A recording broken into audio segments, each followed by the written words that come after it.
E o terceiro nódulo hepático mais comum, então, em mulheres, mas também presente em homens, é o adenoma, né?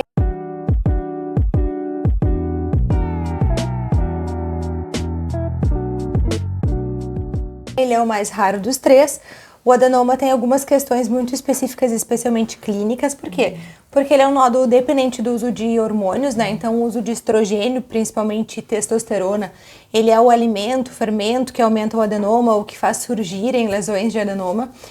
E a gente sabe que quando a gente tira esse hormônio do paciente, a gente tende a notar ao longo do segmento uma redução do tamanho ou às vezes até o desaparecimento do nódulo ao longo dos meses em que a gente vai fazer o follow desse caso clínico.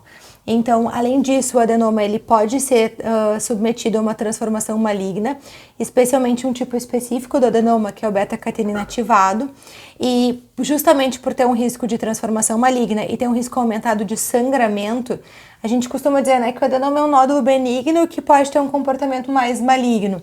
Então, a conduta sobre o adenoma também muda, né? Totalmente. Lesões grandes, como 5 centímetros ou mais em mulheres são indicação de cirurgia. E em homens, o adenoma é igual à indicação cirúrgica, porque eles têm maior risco de transformação maligna. Então, por isso que é tão importante o nosso exame do ultrassom. Quando a gente já desconfia de um adenoma no exame de imagem, a gente vai direto para o Primovist e consegue confirmar esse achado precocemente. E a história, né, gente? Mais uma vez, homens que usam hormônios para academia, por exemplo, a chance desse nódulo ser um adenoma ela é muito maior do que ser um hemangioma ou uma hiperplasia nodular. Então, nos homens, a suspeita de adenoma é indicação de fazer o Primovist e assim que confirmado a cirurgia, independente do tamanho. O adenoma pode ter 1,5 centímetro ou 2. No homem, tem indicação cirúrgica. E com muita frequência, né, vem os encaminhamentos de ginecologistas, porque é descoberto um nódulo numa mulher, ou na mulher jovem que vai iniciar o uso de anticoncepcional, ou na menopausa em que necessita terapia de reposição hormonal, e com alguma frequência, então, chegam esses exames para fazer um exame de ultrassom, para a gente caracterizar e ver se libera ou não libera para o uso de hormônio. Perfeito. E um dos grandes usos do ultrassom no adenoma, especialmente nas gestantes, em que existe um risco do adenoma aumentar, né? Devido ao grande incentivo hormonal da gestação, e as grávidas não podem ser submetidas a exames dinâmicos, como tomografia e ressonância. Então a gente acaba acompanhando essas grávidas muito de perto, no mínimo de 12 em 12 semanas, alguns guidelines recomendam de 6 em 6 semanas, então o ultrassom é fundamental nesses casos. E até para definir, muitas vezes antes da gestação, porque nos adenomas grandes existe a indicação cirúrgica antes, quando o casal está planejando a gestação também, né? No ultrassom, como é que se comportam os adenomas? Na verdade, é um dos nódulos mais desafiadores, não só da parte clínica da hepatologia, quanto do diagnóstico, porque eles podem ter qualquer característica.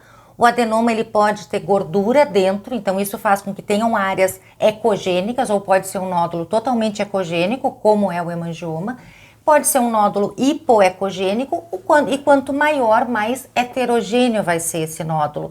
Em geral, existem vasos arteriais no interior ou na periferia do nódulo no ultrassom, mas não tem a distribuição clássica que a gente vê na hiperplasia nodular focal. Então, não tem aquela distribuição irradiada do Doppler, pode ter qualquer distribuição. O que nos diferencia o adenoma da hiperplasia nodular focal é realmente a ressonância com Primovist, que na fase hepatobiliar, ou seja, 20 minutos após a injeção do contraste, o adenoma fica hipointenso, ele fica escuro, e a hiperplasia nodular focal fica hiperintensa. Por que no contraste hepatoespecífico essas lesões se comportam assim? Os dois nódulos são compostos por hepatócitos normais, dentro de nódulos, né?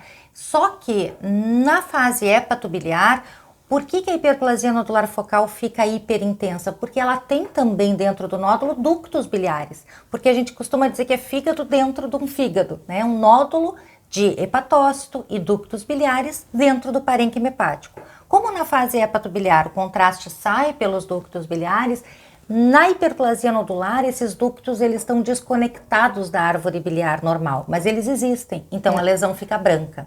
No adenoma, como não existe ducto biliar, existe sim hepatócito, mas não existe ducto biliar, na fase hepatobiliar não vai contrastar, então fica hipointenso. Essa é a grande diferença desses dois nódulos.